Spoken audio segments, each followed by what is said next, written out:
If you look at the marketing materials for modern solar hardware, you will find an industry completely obsessed with one metric: maximum theoretical efficiency.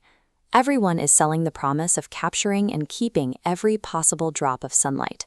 But buying the most mathematically efficient components on the market can easily ruin your financial return on investment. A top-tier component only performs at that level if it actually matches the electrical infrastructure you already have in place. To figure out what you actually need, we have to look at your starting point.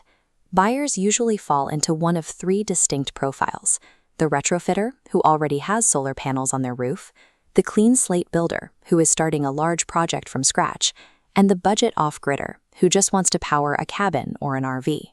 Because their constraints are so different, a hardware stack that saves thousands of dollars for one of these profiles will actively waste money for the other two. Each scenario requires a specific architectural blueprint. Designing a successful solar setup means ignoring the spec sheet hype. You have to match the hardware to the physical and financial reality of your specific installation. The first major architectural fork in the road is battery coupling. The right choice here depends entirely on whether you already have a working solar inverter bolted to the side of your house. This flowchart maps out an AC-coupled battery system. Solar panels generate direct current, or DC. That power flows into a solar inverter to become alternating current, or AC, for your home's appliances. To store any leftover energy, it flows into a separate battery inverter, which converts it back to DC. Forcing the electricity to change state 3 separate times creates a conversion tax. Every time power runs through an inverter, a little bit is lost as heat, resulting in a 5 to 10% total drop in retained power. Despite that power loss, AC coupling is the financially superior choice for the retrofitter profile. Because it uses its own inverter, you can wire an AC battery directly into your existing electrical panel without tearing down the solar hardware you already paid to install. Compare that to this flowchart for DC-coupled system. Here, the raw DC power flows straight from the solar panels into the battery in its native state. When your house needs electricity, it routes through a single hybrid inverter to become AC. Having only one conversion point maximizes your overall system efficiency. It also means you only have to buy one inverter for the entire property, lowering your total hardware costs on a new build. The vulnerability of a DC-coupled system is that the hybrid inverter is a single point of failure. If that one box breaks, your solar connection and your battery backup both go offline until it is repaired. AC coupling trades a slight efficiency loss to keep retrofit labor costs low. DC coupling requires a clean slate to build, but rewards you with maximum power retention. If you are building an off-grid or hybrid system, you have to decide how your panel energy reaches the battery. That traffic is managed by a solar charge controller. This chart shows how a basic PWM, or pulse width modulation controller, operates. When a solar panel sends in high voltage, the PWM controller simply clips that incoming voltage to exactly match the limit of the battery bank. That clipping mechanism wastes all the excess voltage as heat. Because it throws away that top margin of power, a PWM controller limits your overall charging efficiency to roughly 75%.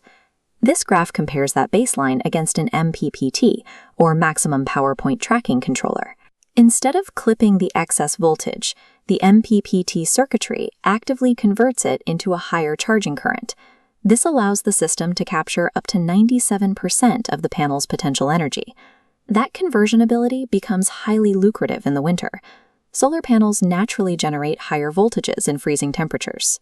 An MPPT controller can capture that surge, harvesting up to 35% more power than a PWM setup on a cold, clear day. That performance comes with friction.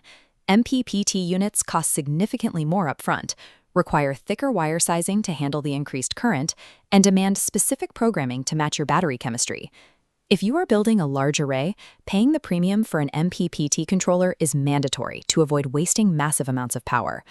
But if you are building a budget off-grid setup under 400 watts, a cheap, simple PWM controller makes perfect financial sense.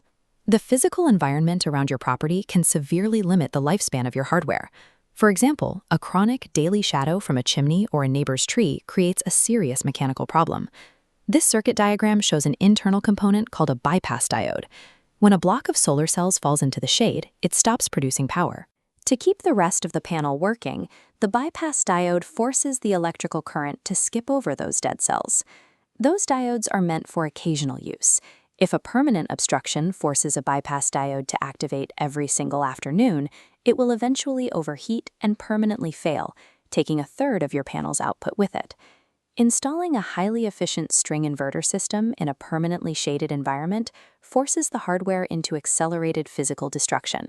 It will wipe out your expected ROI long before the system pays for itself. When selecting the physical solar panels, the decision comes down to the chemical composition of the silicon cells inside them and the amount of real estate you have available. Monocrystalline panels, the dark black ones on the left, are cut from a single, pure silicon crystal.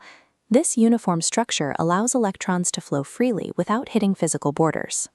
That crystal purity gives monocrystalline panels the highest possible power output per square foot of available space. You generate more watts in a smaller footprint. Polycrystalline panels are made by melting together multiple fragments of silicon.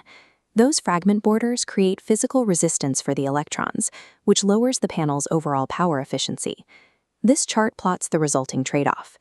Because polycrystalline cells are less efficient, you have to buy and install a physically larger array to generate the exact same total power output as a smaller monocrystalline setup. While polycrystalline panels require more physical acreage on your property, the cheaper manufacturing process offers massive savings on upfront hardware costs. Paying the high premium for monocrystalline efficiency is only financially justified if your installation area is strictly limited, like a small residential roof. If you have the acreage, polycrystalline hits your power target for less money. We can now take all these component trade-offs and map them back to our 3 buyer profiles. Looking at this scorecard, the recommendation for the retrofitter is strict. Keep your existing solar inverter in place and install an AC-coupled battery. Accepting a 5% conversion tax is a strategic move. It allows you to sidestep the massive labor costs required to tear down a fully functional solar array. For the clean slate builder, the goal is optimizing for absolute maximum long-term yield. That means paying for a single DC-coupled hybrid inverter and dense monocrystalline panels. The higher upfront capital mathematically pays off over the decades because you avoid the daily power losses of multiple inverters. For the budget off-gridder building a system under 400 watts, the answer is polycrystalline panels and a basic PWM controller. Spending triple the price to get a 20% efficiency gain from an MPPT controller on a tiny seasonal system will never mathematically pay for itself. Efficiency is just a spec sheet metric. Choosing the architecture that matches your installation reality is the only way to guarantee a return on your investment.